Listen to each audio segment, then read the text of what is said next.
एखाद्या गुरुने सांगावं की मी आता हा शिष्य नाहीये, शिष्याने सांगावं ते काय म्हणायचं ते म्हणू दे, पण माझे गुरु हेच आहे. पुरुषाने सांगावं ही माझी पत्नी नाही आहे म्हणून, बाईने सांगावं त्याने मानायचं का न मानायचं त्यांचं स्वातंत्र्य आहे, पण माझा पती हाच.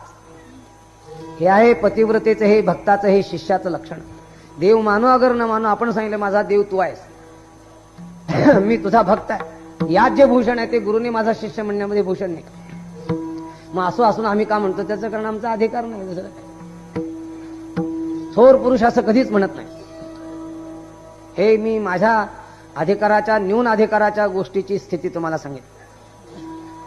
पण तत्व हे की मानलं तर गुरु, मग हे माझे गुरु आहेत, कोणी मानलं मनाने मानलं. आता ते माझे गुरु आहेत म्हटल्यावर मी त्यांचा शिष्य आहे.